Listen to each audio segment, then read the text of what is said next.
అట్లాగే ఇంకొక మాట కూడా నేను మీకు విజ్ఞప్తి చేస్తా ఉన్నా. ఈ ముఖ్యమంత్రి గారు పోని 6 గ్యారంటీల విషయంలో ఫెయిల్ అయింది, అందరికి ఎరికే. కేవలం ఒకటే ఎత్తుకున్నాడు ఆయన. 2 ఏళ్ల నుంచి టైంపాస్ కార్యక్రమం పెట్టుకున్నాడు. కేసీఆర్ గారిని తిట్టాలే, ఆ పూట గడపాలి. కేసీఆర్ గారి మీద కేసు పెడుతున్నా అని చెప్పాలి, ఓ పూట గడపాలి. ఒకరోజు ఫోన్ ట్యాపింగ్ అనాలి, ఒకరోజు కాళేశ్వరం అనాలి, ఒకరోజు ఫార్ములా కేసు అనాలి, టైంపాస్ చేయాలి, ప్రజల దృష్టి మరల్చాలనే చిల్లర ఆలోచనలు తప్ప ఒక్కటంటే ఒక్క హామీ ఇప్పటి వరకు అమలు చేయలే. ఏమన్నా మాట్లాడితే ఒకటే చెప్తాడు, ఫ్రీ బస్సు చేసినా అంటాడు. నేను అడుగుతున్నా మా ఆడబిడ్డల్ని, ఫ్రీ బస్సు బాగుందా అమ్మా? బాగుందా తల్లి? ఫ్రీ బస్సు కథ ఏంటంటే మహిళలకేమో ఫ్రీ అట, కానీ మీ ఇంట్లో ఉండే మగవాళ్ళకు డబుల్ టికెట్ అట. మీ ఇంట్లో ఉండే పిల్లలకు 25% బస్ ఛార్జీలు పెంచిరట, బస్ పాస్. ఇక అదేం ఫ్రీ పాడైంది? కుడి చేత్తో ఇచ్చుడు, ఎడమ చేత్తో మళ్ళీ గుంజుకునుడు, అది ఎట్లా ఫ్రీ అవుతుంది? అట్లాగే ఒక్క గ్యారంటీ అన్న అమలు చేసిండా? ఇవాళ మరి ఓట్లు అడిగేతందుకు రేవంత్ రెడ్డి గారు నేను అడుగుతున్నా, మేము 10 ఏళ్ళు ఏం చేసినామో చెప్పి ఓట్లు అడుగుతున్నాం. 10 ఏళ్ళు ఏం చేసినామో, ఎన్ని కేసీఆర్ కిట్లు ఇచ్చినాం, ఎన్ని లగ్గాలు చేసినాం, కళ్యాణ లక్ష్మి, షాదీ ముబారక్ పేరు మీద జూబిలీహిల్స్ లో ఎట్లా 4000 డబుల్ బెడ్రూమ్ ఇల్లు ఇచ్చుకున్నాం, హైదరాబాద్ లో 1,00,000 డబుల్ బెడ్రూమ్ ఇల్లు ఎట్లా కట్టినాం, ఇవన్నీ చెప్పి ఓట్లు అడుగుతున్నాం. 42 ఫ్లైఓవర్లు, ఐటీ పరిశ్రమ ఎట్లా పెంచినాం, తెలంగాణ ఆర్థిక ముఖ చిత్రం ఎట్లా మార్చినాం, తెలంగాణ వ్యవసాయ ముఖ చిత్రం ఎట్లా మార్చినాం, తెలంగాణలో సంపద ఎట్లా పెరిగింది, ఒక్కొక్క ప్లాట్ విలువ ఎట్లా పెరిగింది, ఒక్కొక్క జమీన్ విలువ ఎట్లా పెరిగింది, ఇవన్నీ చెప్పి ఓట్లు అడుగుతున్నది బీఆర్ఎస్. నువ్వేం చేస్తున్నావయ్యా? ఏమంటున్నాడు మొన్న మీ కాడికొచ్చి, మీరు నాకు ఓటేయకపోతే రేషన్ కార్డులు రద్దు చేస్తా, నువ్వు నాకు ఓటేయకపోతే తెల్ల సన్న బియ్యం రద్దు చేస్తా.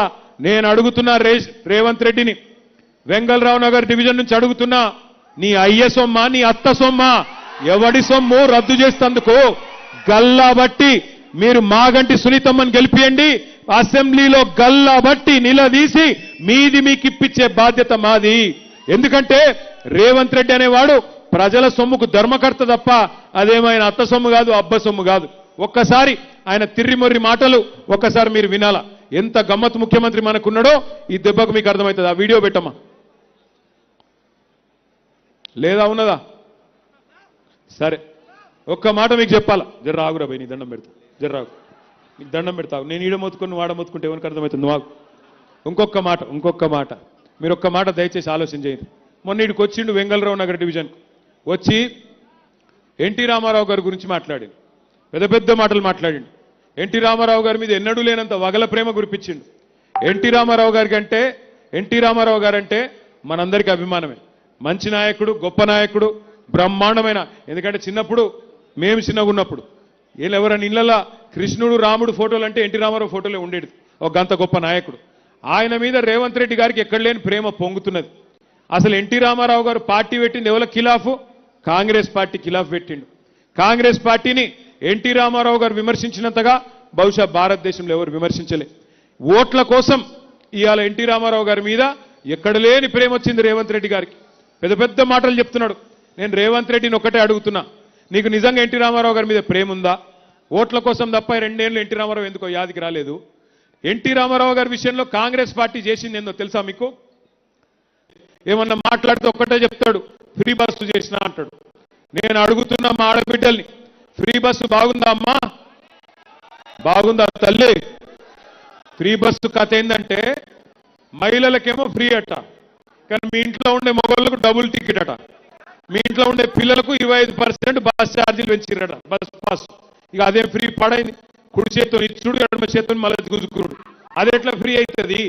అట్లాగే ఒక్క గ్యారంటీ అని అమలు చేసిండా? ఇవాళ మరి ఓట్లు అడిగేందుకు రేవంత్ రెడ్డి గారు నేను అడుగుతున్నా, మేము 10 ఏళ్ళు ఏం చేసినామో చెప్పి ఓట్లు అడుగుతున్నాం. 10 ఏళ్ళు ఏం చేసినామో, ఎన్ని కేసీఆర్ కిట్లు ఇచ్చినాం, ఎన్ని లగ్గాలు చేసినాం, కళ్యాణ లక్ష్మి, షాదీ ముబారక్ పేరు మీద జూబిలీహిల్స్ లో ఎట్లా 4000 డబుల్ బెడ్రూమ్ ఇల్లు ఇచ్చుకున్నాం, హైదరాబాద్ లో 1,00,000 డబుల్ బెడ్రూమ్ ఇల్లు ఎట్లా కట్టినాం, ఇవన్నీ చెప్పి ఓట్లు అడుగుతున్నాం. 42 ఫ్లైఓవర్లు, ఐటీ పరిశ్రమ ఎట్లా పెంచినాం, తెలంగాణ ఆర్థిక ముఖ చిత్రం ఎట్లా మార్చినాం, తెలంగాణ వ్యవసాయ ముఖ చిత్రం ఎట్లా మార్చినాం, తెలంగాణలో సంపద ఎట్లా పెరిగింది, ఒక్కొక్క ప్లాట్ విలువ ఎట్లా పెరిగింది, ఒక్కొక్క జమీన్ విలువ ఎట్లా పెరిగింది, ఇవన్నీ చెప్పి ఓట్లు అడుగుతున్నది బీఆర్ఎస్. నువ్వేం చేస్తున్నావయ్యా? ఏమంటున్నాడు మొన్న మీ కాడికి వచ్చి, మీరు నాకు ఓటేయకపోతే రేషన్ కార్డులు రద్దు చేస్తా, నువ్వు నాకు ఓటేయకపోతే తెల్ల సన్న బియ్యం రద్దు చేస్తా. నేను అడుగుతున్నా రేవంత్ రెడ్డిని, వెంగళరావు నగర్ డివిజన్ నుంచి అడుగుతున్నా, నీ అయ్య సొమ్మ నీ అత్త సొమ్మ ఎవడి సొమ్ము రద్దు చేస్తందుకు గల్లా బట్టి మీరు మాగంటి సునీతమ్మని గెలిపియండి, అసెంబ్లీలో గల్లా బట్టి నిలదీసి మీది మీకు ఇప్పించే బాధ్యత మాది. ఎందుకంటే రేవంత్ రెడ్డి అనేవాడు ప్రజల సొమ్ముకు ధర్మకర్త తప్ప అదేమైనా అత్త సొమ్ము కాదు, అబ్బ సొమ్ము కాదు. ఒక్కసారి ఆయన తిరిమొర్రి మాటలు ఒక్కసారి మీరు వినాలా. ఎంత గమ్మత్తు ముఖ్యమంత్రి మనకున్నాడో ఈ దెబ్బకు మీకు అర్థమవుతుంది. ఆ వీడియో పెట్టమా లేదా ఉన్నదా? సరే, ఒక్క మాట మీకు చెప్పాలా. జర్రాగురా భయ్, దండం పెడతా, జర్రాగు, మీకు దండం పెడతావు. నేను ఈడ మొత్తుకుని వాడ మొత్తుకుంటే ఎవరికి అర్థమవుతుంది? నువ్వు ఇంకొక మాట మీరు ఒక్క మాట దయచేసి ఆలోచన చేయండి.